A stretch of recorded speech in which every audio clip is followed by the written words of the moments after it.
네, 그럼 패널 토론을 위해 좌장 남정호 단장님을 비롯한 토론자분들께서는 무대 위로 올라와 주시길 바랍니다.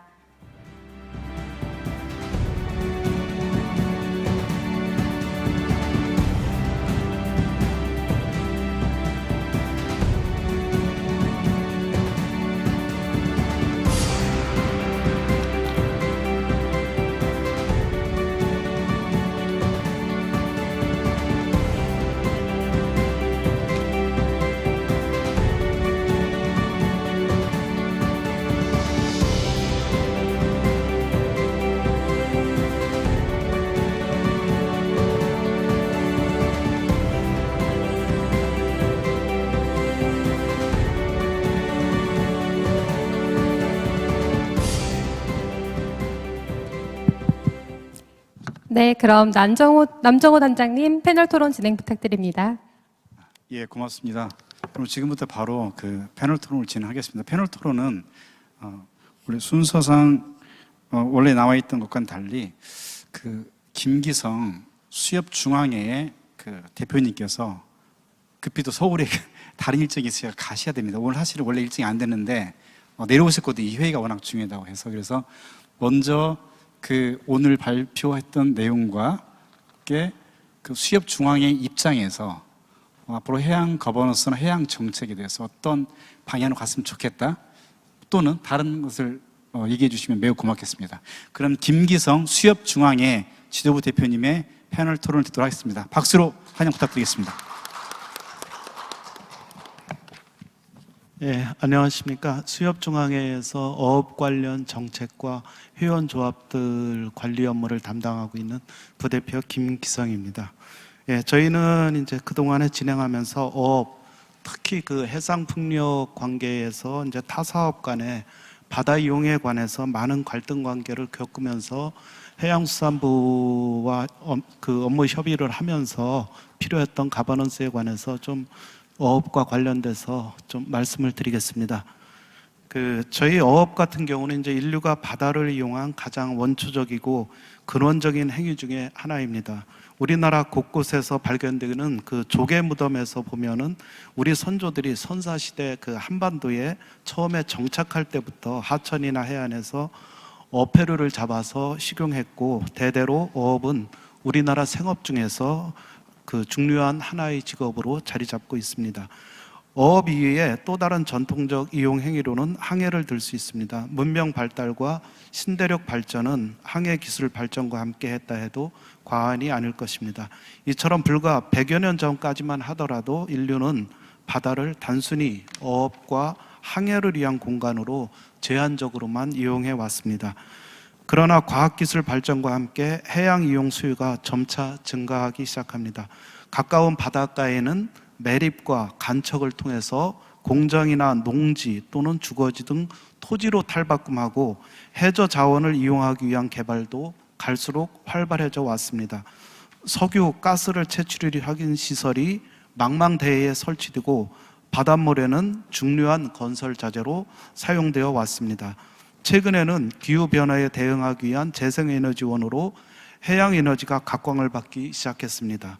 조수 간만의 차를 이용한 조력 발전과 파도의 힘을 이용한 파력 발전에 대한 기술 개발도 활발하게 진행되고 있습니다.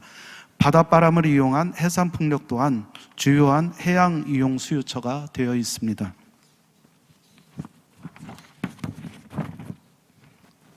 우리나라 국민들은 수산물을 매우 좋아합니다. UN 식량농업기구 통계에 의하면은 우리나라가 2000년 말 기준으로 했을 때 1인당 수산물 소비량이 58kg 정도로 50kg 정도를 먹고 있는 일본을 제치고 1위를 차지했습니다. 그에 걸맞게 수산물 생산량도 약 382만 톤에 달하고 있습니다. 그러나 이러한 그 지표와는 달리 우리나라 수산업 미래가 밝지만은 않습니다. 양식기술 발전에 힘입어서 기르는 어업은 소폭 성장하고 있지만 잡는 어업 같은 경우는 지속적인 감소 추세에 있습니다. 급격한 기후변화는 우리 밥상에 어종도 바꾸어 놓았습니다. 우리나라 과거 국민 생선으로 불리던 명태는 자취를 감추었고 참다랑어가 우리나라 바다에 나타나는가 하면은 동해안의 특산물이던 오징어가 서해안에서 나타나고 있습니다. 매년 감소하는 어가 인구와 어촌사의 고령화도 수산업의 미래를 아주 어둡게 하고 있습니다. 특히 지난 수년간 추진된 대규모 해상풍력단지 조성과 같은 해양 이용 수요의 급증이 바다를 삶의 터전으로 하고 있는 어업인들에게는 새로운 위협으로 다가오고 있는 게 현실입니다. 우리나라 바다에서 조업 활동을 하는 어선은 지난해 말 기준으로 약 6만 5천여 척으로 파악됩니다. 해상풍력 주요 국가인 독일이 1266척, 덴마크 1960척, 네덜란드 722척 등 유럽 국가들과는 비교할 수 없을 만큼 많은 수의 어선들이 좁은 바다에서 경쟁적으로 조업을 하고 있습니다. 이런 상황에서 대규모 해양 공간을 독점적이고 배타적으로 이용하고 또 20년간 이상을 점 사용하는 해상풍력 단지가 우리나라에서 우후죽순처럼 추진되고 있습니다. 지난 8월 말 기준으로 이미 68개의 사업이 사업 발전 허가를 받았고, 허가를 받기 위해서 풍안 개축 중인 사업이 무려 200여 개에 달합니다. 풍력업계와 수산업계가 갈등이 발생할 수 없는 상황입니다.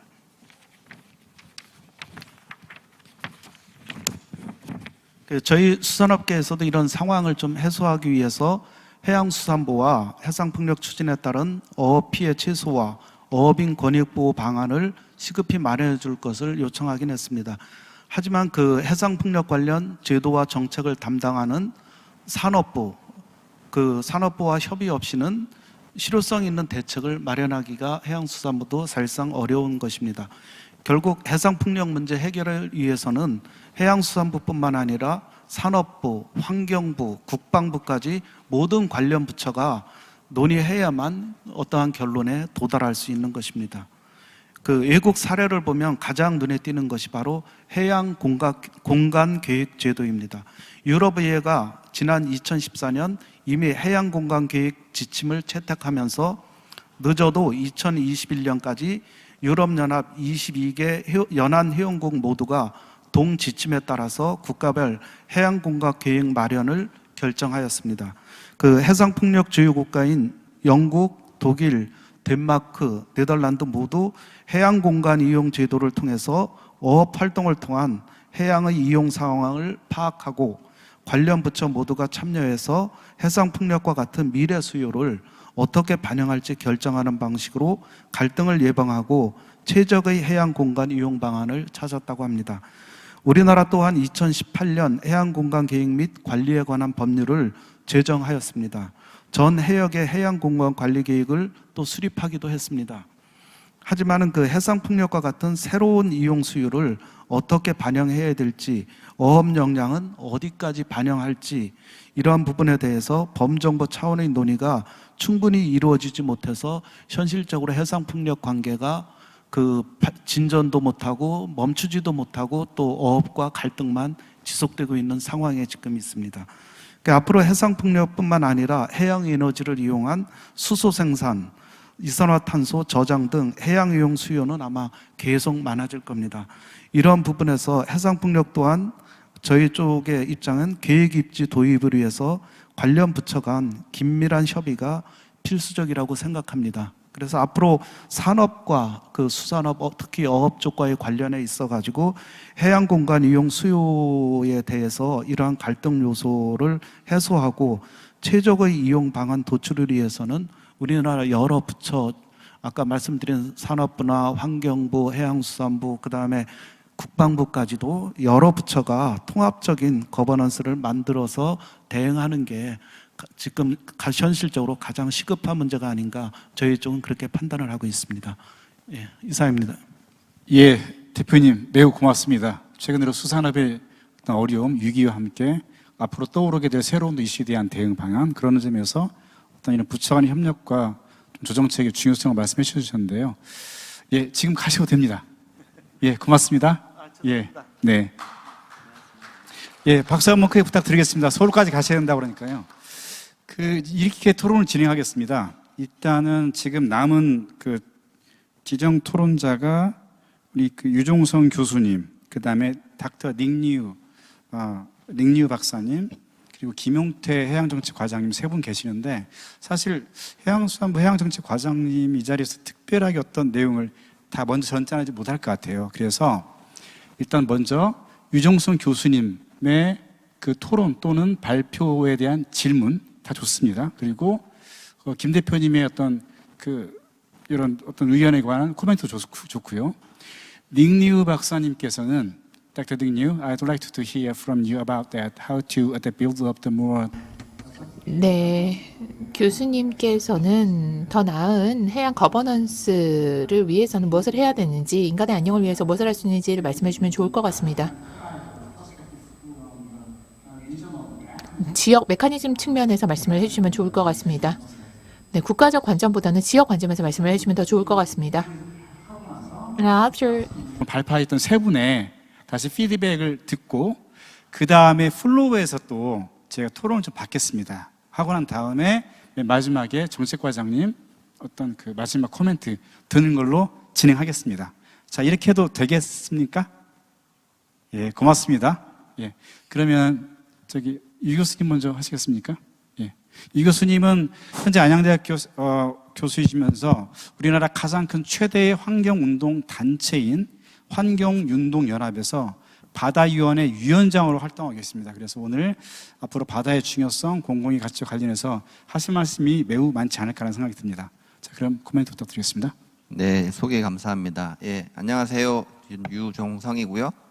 환경운동연합 바다위원회에서 위원장직을 맡고 있습니다. 환경운동연합은 내년으로 30주년이 되는 굉장히 역사가 좀 깊은 그런 환경단체고요. 80년대 말에 공해 추방 연합으로부터 시작을 해서 그래서 이제 본격적으로 조직을 갖추기 시작한 지 한 30년 정도 됩니다. 그 중에서 이제 바다위원회는 이제 바다에 관련된 이슈들을 다루는 이제 상설위원회고요. 저희는 2006년도, 그러니까 2006년이면은 이제 바다에서 굉장히 중요한 사건이 하나 벌어지는데요. 우리나라에 새만금 방조제가 완공된 그 해입니다. 그래서 그때 이 바다위원회가 설립이 됐고요. 당시에 바다위원회의 주된 이슈는 해양 투기 반대였습니다. 다행히 해양수산부와 하여튼 잘 조율이 되고 협의가 돼서 해양수산부에서 2014년도인가 6년도에 이 해양 투기 제로를 선언할 수 있었던, 그러니까 런던 협약에 의해서 금지됐던 그런 해양 투기를 이제 빠르게 실현할 수 있었던 아마 그런 계기가 되지 않았나 싶습니다. 저희는 현재는 한 3가지 정도 이슈를 해결해야 된다고 이제 생각을 하고 있고요. 첫 번째가 이제 고래 문제입니다. 그래서 해양 포유류 보호법을 반드시 만들어야 된다.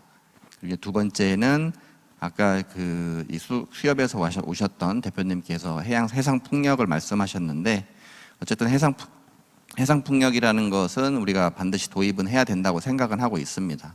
탄소 중립을 나가기 위해서는 해야 되는 거로 생각을 하고 있고, 그럴 때 바다의 피해를 최소화할 수 있는 방법을 찾아야 된다라고 하는 것이 두 번째의 저희 이슈고요.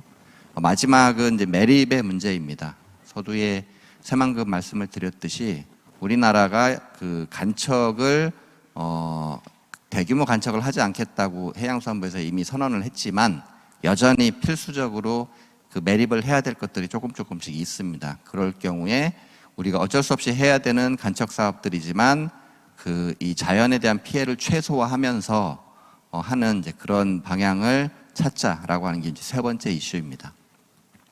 좀 전에 제가 이 저희가 바다위원회에서 하고 있는 그런 이제 일을 간략하게 소개해 드렸는데요. 오늘 이 해양 거버넌스하고 상당히 연결되는 부분이라서 일부러 소개를 드렸습니다. 왜냐하면은 제가 말씀드린 3가지 이슈가 전부 바다에서 벌어지고 있는 개발과 보존의 균형점을 어떻게 찾을 건지에 대한 숙제입니다. 우리가 왜 해양 거버넌스를 논의하냐? 그 부분을 찾아야 되거든요. 근데 우리나라가 바다를 관리하는 모든 나라들이 우리나라처럼 해양수산부를 갖고 있는 나라들이 별로 없죠. 지금은 다행히 이제 프랑스가 또 해양부를 만들었기 때문에 어떻게 보면 동반자로 생긴 건데,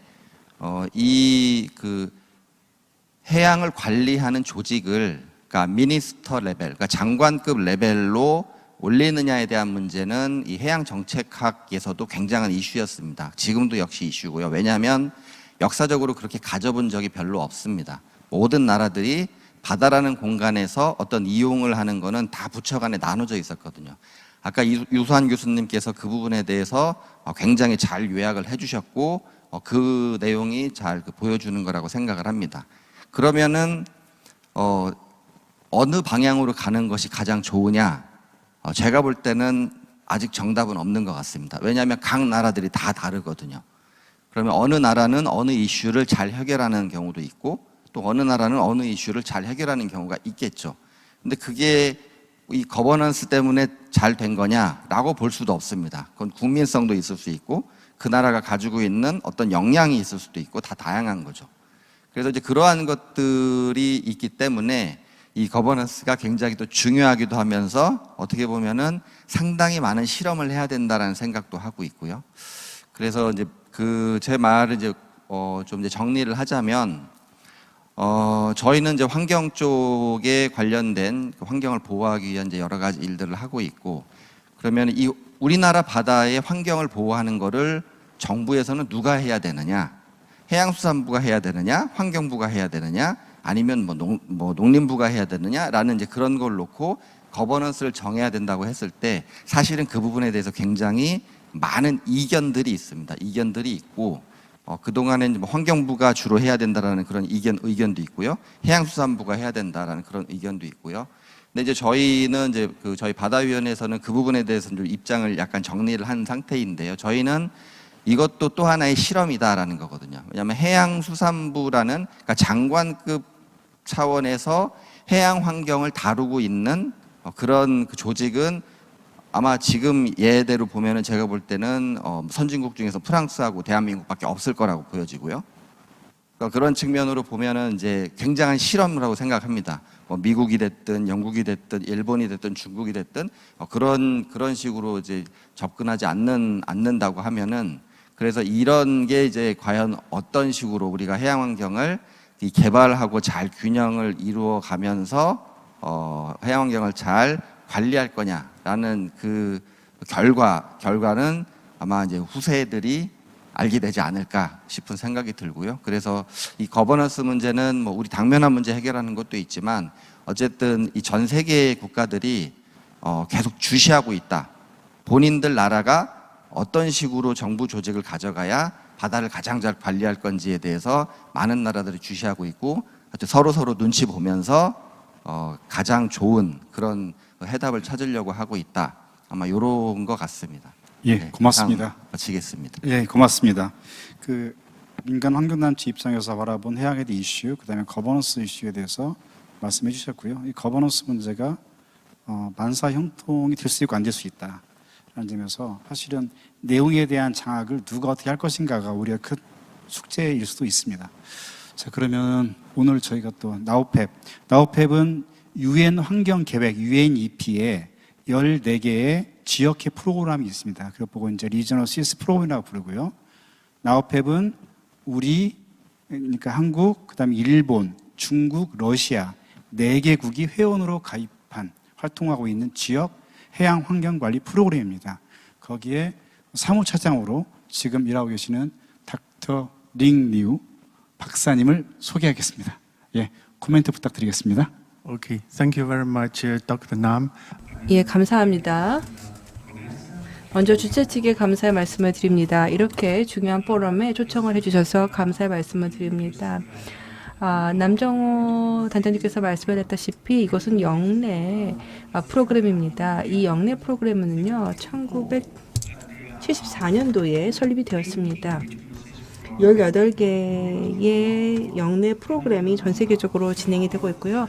노우팍 같은 경우에는 1994년에 설립이 되었고 그게 4개 회원국이 있습니다. 한중일 그리고 러시아이죠. 그래서 저희 같은 경우에는 해양 그리고 연안 환경의 보전을 위해서 많은 노력을 하고 있습니다. 저희 사무국은 부산에 있고요. 그리고 일본 도야마에도 있습니다.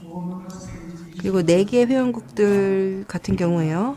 각 회원국별로 해서 영내 회원국 센터가 있습니다. 예, 그래서 뭐 종다양성 보존이라든지 오염 모니터링, 그리고 정보, 데이터 교류 등등과 관련해서 이제 많은 일들을 하고 있습니다. 그래서 지난 20-30년 동안에 저희가 실제로 영내 협력을 특히 해양 환경 보전 분야에 있어서 많이 증진을 해왔습니다. 오후에 오늘 굉장히 훌륭한 발표를 많이 들었습니다. 여러 교수님들 또 정부 공무원분들, 대표분들의 이러한 발표들을 들었었는데요. 이러한 발표를 들으면서 굉장히 깊은 인상을 받았습니다. 예를 들어서 우 교수님께서 이야기했다시피 한국에 해양위원회가 있으면 좋겠다라는 생각을 했었었는데요. 왜냐면 저희 오피스는 이제 부산에 있죠. 그래서 특히 저는 한국 정부의 이러한 우수 사례들 또 베스트 프랙티스를 잘 알고 있습니다. 특히 해양 폐기물 관련해서 보게 되면은요, 현재 해양 폐기물 관련해서 한국 정부가 이 코디네이팅 위원회가 있습니다. 왜냐 해양 폐기물이라고 하는 것은요, 한 부처가 할 수 있는 게 아니라고 생각이 듭니다. 그러니까 뭐 환경부가 혼자 할 수도 없고 해수부가 혼자 챙길 수 없는 부분입니다. 왜냐하면 다양한 리스크 관리가 있어야 되고 또 바다에서 나오는 다양한 오염원들에 대해서 대처를 해야 되기 때문이죠. 그래서 여러 기관들이 함께 해양 폐기물에 대처를 하고 있고요. 또한 여러 가지 학술 연구를 진행하는 연구소들, NGO들, 또 지역사회의 동참이 굉장히 중요한데요. 이들 기관들이 다 지금 잘 동참을 해서 하고 있기 때문에 한국의 해양 폐기물 관련된 대처 활동은 매우 성공을 거두고 있습니다. 또한 해양 폐기물과 관련된 법을 마련을 했고요. 뿐만 아니라 관련된 규정도 마련을 했고 또 매우 정확하고 정밀한 통계 자료도 내놓고 있습니다. 그래서 매년 해양 폐기물의 양이 얼마나 되는지 그리고 또 실제 수거량이 어떻게 되는지 이런 것들을 철저하게 조사를 해서 또 통계 수치도 정확하게 내놓고 있습니다. 이것이 어떻게 보면 한국 정부의 굉장히 좋은 프랙티스라고 생각이 들고요. 또 글로벌한 차원에서도 보면 현재 해양 폐기물 그리고 플라스틱 해와 관련해서 컨벤션도 개최가 되었었고요. 이런 컨벤션들을 통해서 실제 우리가 다양한 그 홍보를 할 수가 있다고 생각합니다. 업계와도 많은 이야기를 하면서 이 업계의 포장이라든지 혹은 제품 설계 이런 것들의 변화를 유도할 수가 있고요. 이렇게 해서 일회용 폐기물을 플라스틱을 많이 사용하지 않도록 하는 것입니다. 그런데 이러한 플라스틱 컨벤션이 없다라고 하게 되면은 그리고 협약에 가입을 하지 않게 되면은요 관련 법규를 마련하기가 어렵습니다. 또한 그럴 뿐 아니라 이 소비자들의 행동 변화도 유도를 해야 되죠. 즉 이들의 인지도를 높이고 또 교육을 진행할 필요가 있는데요. 이런 모든 것들을 다 하려면 굉장히 복잡합니다. 우리가 해양 문제, 환경 문제 이런 것들을 다룰 때 너무 복잡하기 때문에 이제 한 부처가 혼자 할 수 없습니다. 그런 면에서 보면은 여러 정책 기관가들 또 국회의원들이 다 함께 해야 되고요. 또한 이 법의 이행을 위해서도 법의 이행을 위해서도 많은 노력이 있어야 되고 또 업계가 함께 동참을 해줘야만 그래서 업계가 사회적 책임을 줘야만 실질적으로 이러한 대책들을 구현을 할 수가 있습니다. 그런 면에서 보면은 이게 사실 쉽지가 않고 정말 많은 이해 당사자들과 많은 사람들이 함께 참여하는 이런 동참의 문제라는 것이죠. 그래서 그런 면에서 보면은 글로벌 거버넌스가 매우 중요합니다. 그래서 이 글로벌 거버넌스와 관련해서 국제 협약이 필요하다. 그리고 또 각국의 법이 필요하고 그에 따른 규정들이 마련돼야 됩니다. 또 그럴 뿐 아니라 관련 정책 사안들을 잘 관리할 수 있어야 되고 또한 함께 협력을 해서 특히 산업 그리고 민간과의 협력을 유도해야 됩니다. 뿐만 아니라 과학과 연구에 기반한 권고안들이 나눠야 됩니다. 이를 통해서 다양한 과학적 근거가 제시가 되고 이에 기반한 권고안들이 마련돼야 됩니다. 또한 NGO와 그리고 여러 이제 지역사회와의 협력이 필요하다라는 것이죠. 즉 여러 당사기관들, 여러 이해당사자들이 함께 참여해야만 우리가 진정한 변화를 유도할 수 있는 겁니다. 감사합니다.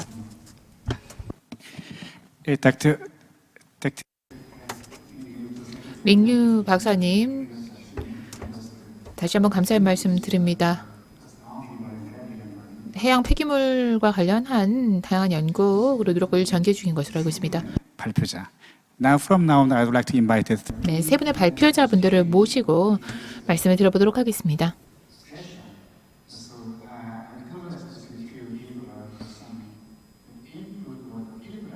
피드백이나 아니면 추가적인 의견이 있으시다면 지금 패널에서도 말씀해 주신 내용에 대해서 말씀해 주셔도 좋을 것 같습니다. 한 3분 정도 시간을 드리도록 하겠습니다. 시간을 3분으로 제한해서 너무나 죄송합니다. 그러면 우 교수님 먼저 말씀해 주시겠습니까? 네. 영어로 할까요? 한국어로 할까요? 네, 감사합니다. 뭐 이렇게 저희 그 세계양 프로그램 거의 마지막 세션인데 이렇게 끝까지 자리 채워주시고 관심 가져서 감사하고요. 제가 이제 다른 그 발표자들의 발표를 들어보니까 제가 너무 그 행정적으로 테크니컬한 내용을 발표를 하지 않았나 뭐 이런 생각이 듭니다. 제가 근데 되게 감사한 것은 제가 해야 하는 주장, 내가 하고자 하는 주장을 뒷받침해 주시는 그런 실제적인 내용을 발표해 주셨고, 제가 그런 부분을 다 빼먹었죠. 근데 이제 그렇게 보충해서 너무 감사했고요. 그리고 방금 저희 유정성 교수님께서 말씀해 주셨듯이 이 가버넌스는 하나의 수단이지 목표가 아니니까 이 부분을 우리가 지혜롭게 잘 선택을 하고 가야 한다는 말씀 정말 귀한 말씀인 것 같습니다. 이제 실제 저도 뭐 김용태 관님도 계시지만 저도 이제 공무원 생활을 해보고 직접 이 행정을 다뤄보면서 이게 얼마나 그 타 부처와의 협의 그리고 어떤 우리가 해양 저는 주로 이제 해양과 관련된 산업 쪽에 많이 있었고 유 교수님 환경 쪽에 많이 있었는데 이런 그 해양과 관련된 것들을 어떤 거 만들어내기 위해서 타 부처와 협의하는 과정이 너무 힘들다는 걸 많이 느꼈습니다. 물론 그것 때문에 제가 그 공무원 생활을 그만둔 건 아니고요. 굉장히 어려운 과정들이 있습니다. 그런데 이제 그런 것을 그래도 어떤 성취해낼 수 있었던 여러 가지가 이루어졌는데 그런 성취할 수 있었던 것이 어떤 해양수산부라는 어떤 장관급의 조직이 있을 때에 가능했었다라는 부분이 있습니다. 물론 비판도 있습니다. 너무 많은 것을 요구하고 조직이 있기 때문에 너무 조직의 생존을 위해서 어떤 무리한 요구를 하거나 무리한 것을 추진한다는 비판도 있을 때가 있었습니다. 하지만은 이제 산업적인 부분에 저희가 많이 노력을 해왔다면 이제 지금 가장 이제 당면한 문제인 이제 환경 문제와 관련돼서 특히 이제 지금 많이 저희 부에서 신경 쓰고 있는 게 미세 플라스틱 부분인데 이런 부분들도 적극적으로 아젠다를 이슈화 시키고 계속 이제 문제를 풀어나가기 위해서는 어떤 이런 그 행정적인 어떤 드라이버라고 해야 되나요? 끌고 가는 어떤 힘을 있어야 되고 또한 그래서 이제 시민단체라든지 또는 환경단체들이 요구하는 것들을 수용해낼 수 있는 행정적인 채널이 분명히 있어야 된다는 측면에서 어떤 이런 필요성이 분명히 있다고 생각되고요.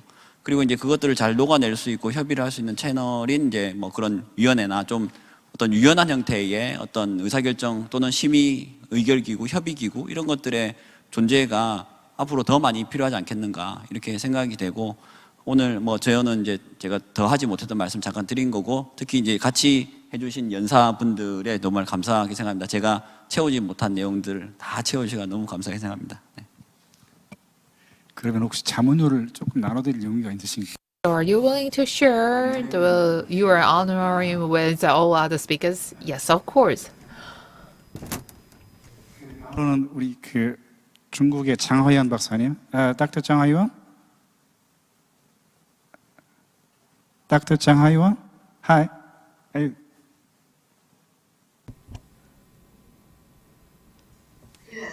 네.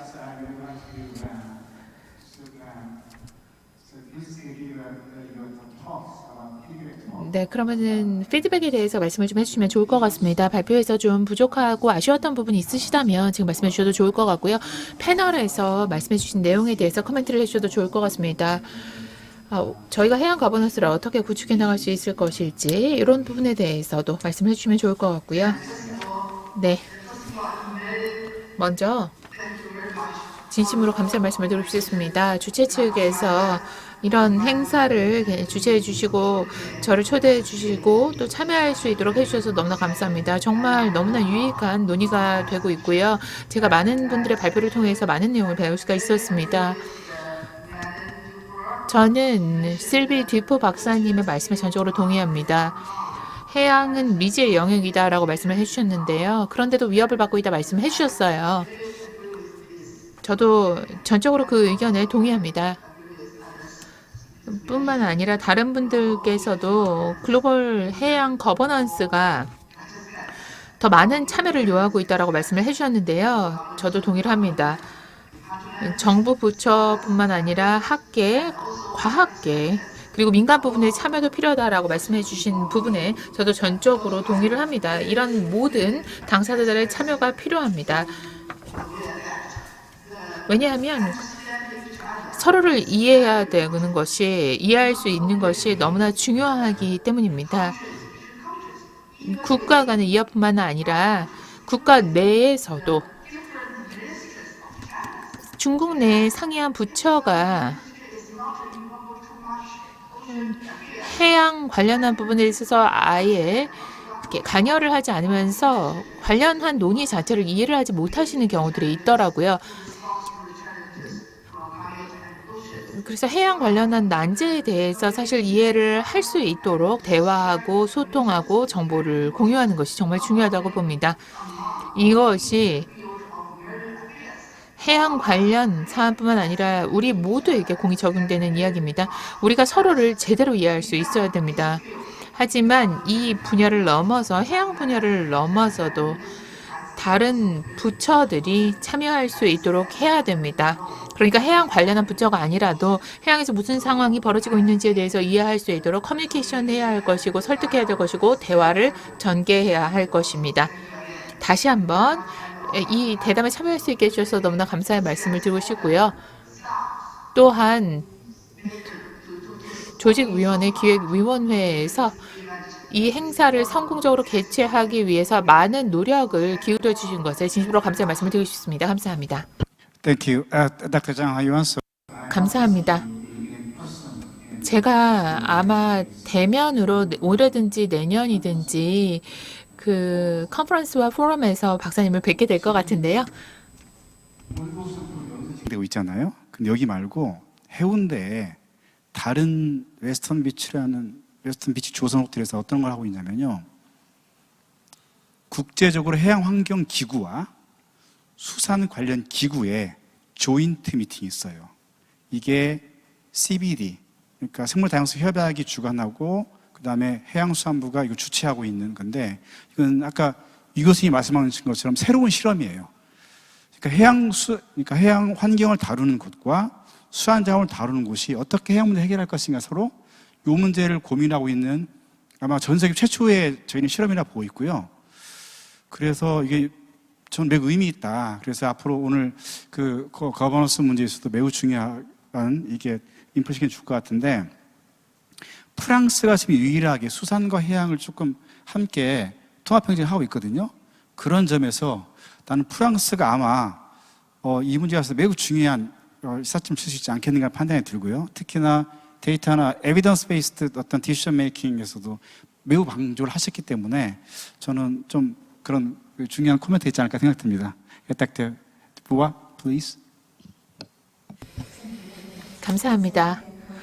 다시 한번 이 세션에 참여할 수 있어서 너무나 기쁘다는 말씀 드리고 싶습니다. 모든 발표 정말 잘 들었습니다. 중국에서 오신 중국 박사님의 말씀에 저도 동의하고 싶습니다. 네, 대중과의 소통 중요합니다. 프랑스가 사실 이런 부분을 통합적으로 관리를 하고 있습니다만, 여기서 저희가 더 말씀드릴 부분이 있을지는 잘 모르겠습니다만, 이렇게 통합적인 거버넌스를 하면서 대중과의 소통, 어떤 활동이 이루어지고 있는지를 아주 어린 나이부터 전 국민에게 알릴 수 있어야 된다는 생각이 듭니다. 지식과 교육이 과학에 대해서 사실 충분하게 이루어지지 않고 있는 것 같습니다. 해양에 대해서도 지식이 부족하고 교육이 제대로 되지 않는 것 같고요. 중요한 문제는 이런 교육과 소통과 교류 같은 것들을 더욱더 확대해 나가는 것입니다. 앞서서 어민들과 해상 풍력 간의 어떤 이해관계 충돌에 대해서 말씀을 해주셨어요. 사실 그 상황이 프랑스에서도 그대로 발생을 하고 있습니다. 네, 해상 풍력 발전소 설치를 하면 이면 이런 부분에 대한 논쟁이 진행이 되고 있고요.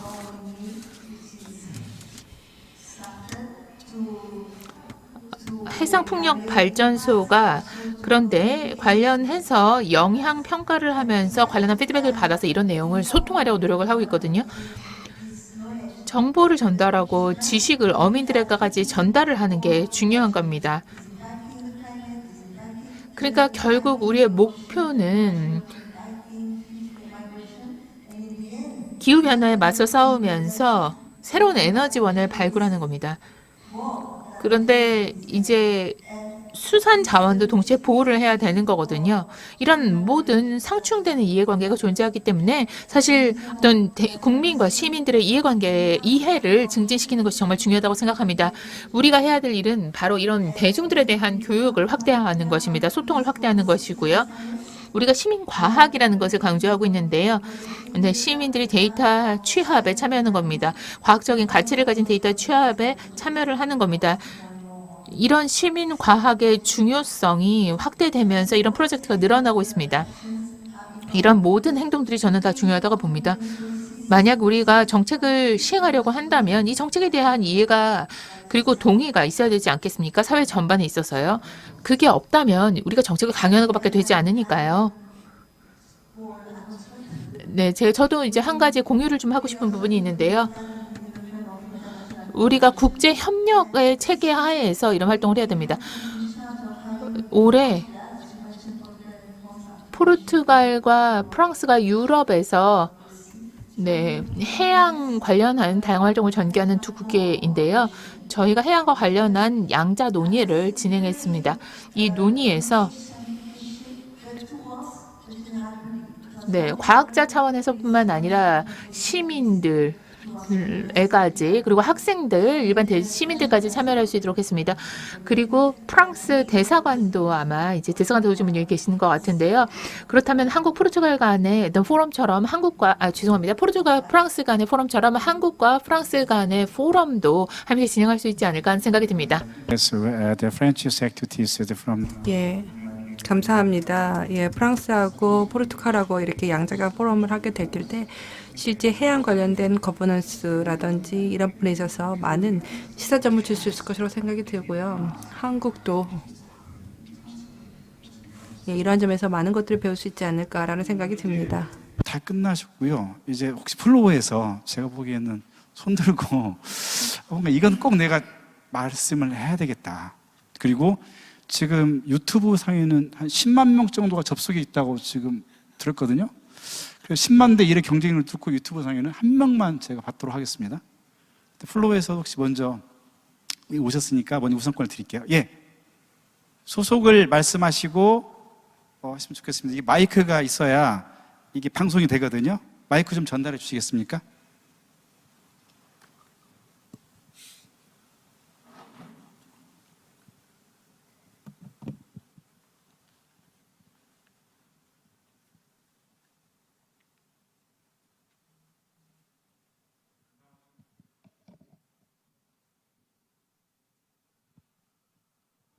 안녕하십니까. 저는 이제 해양대학교 해사대학 2학년 이제 김민근이라고 합니다. 이제 3일 동안 이제 해양 포럼을 참가하면서 많은 걸 배웠는데요. 이제 제가 이제 포럼에 처음 참가하다 보니까 이제 어떻게 이런 것을 이렇게 접수해야 되고 어떻게 받아들여야 되는지 참 고민을 많이 했습니다. 이제 발표자 분들은 어떻게 저희와 같은 이제 대학교 학부생 이런 사람들이 이제 포럼을 참가하면서 어떤 걸 얻어가야 하는지 한번 질문을 해보고 싶습니다. 이상입니다. 이것은요, 어차피 이게 지금 이게 해양수산부가 주관하고 하는 건데 매우 본질적인 거예요.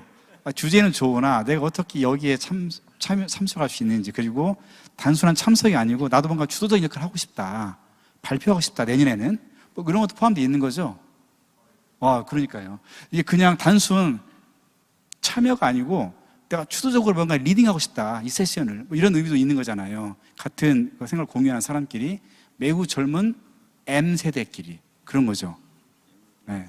자, 좋습니다. 그럼 그거에 포함해가지고 우리 마지막으로 김용태 과장님의 그 마무리 말씀 드리면서 그럼 정리하면 될 것 같습니다. 10만 대 1의 경쟁률을 뚫기는 좀 어려울 것 같습니다. 시간 없어서 죄송합니다. 예, 부탁드리겠습니다.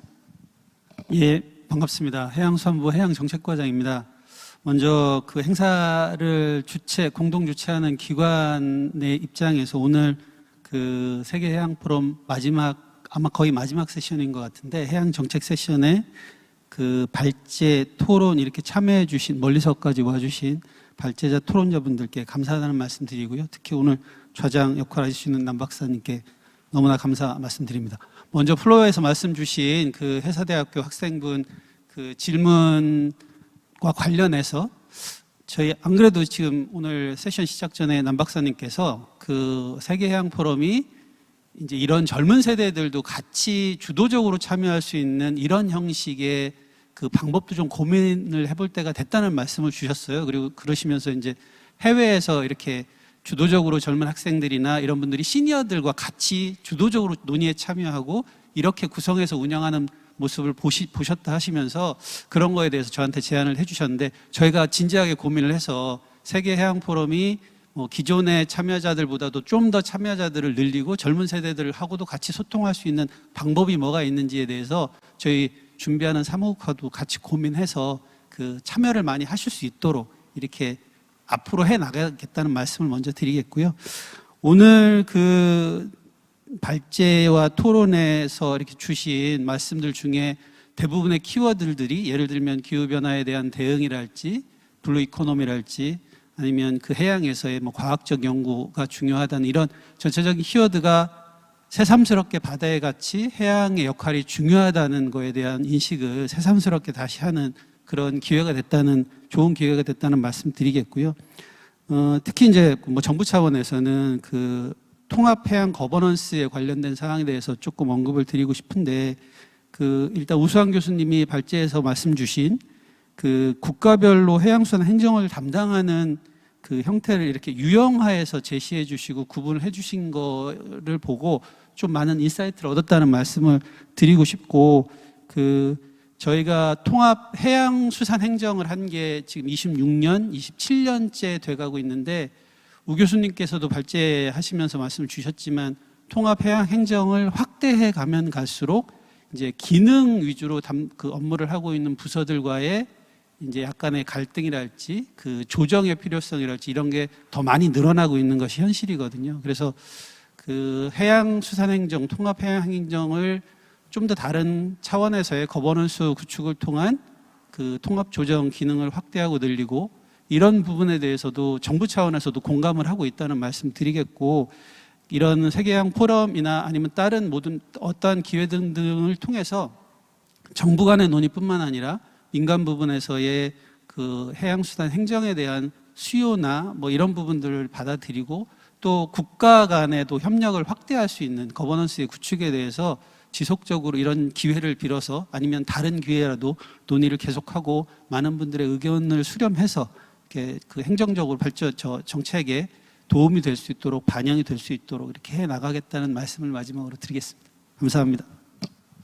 예, 고맙습니다. 원래 저희가 준비했던 시간보다 10분을 좀 넘겼는데 사실은 이런 많은 대화 토론도 오갔고 이게 단순히 올해 이랬으면 끝나는 게 아니고 오늘 논의했던 내용들은 이미 우리가 또 네트워크 맺었잖아요. 중국말로 관시, 관계도 맺었고 네트워킹도 하고 있는데 이후에도 계속 이런 관계를 유지하면서 이 이슈에 대해서는 같이 계속 고민하는 시간, 관심을 가지면 좋겠습니다. 자, 그럼 오늘 발표와 토론을 참여해 주신 우리 그 세 분의 발표자와 세 분의 토론자 분들께 다시 한번 뜨거운 감사의 박수를 부탁드리겠습니다. 고맙습니다.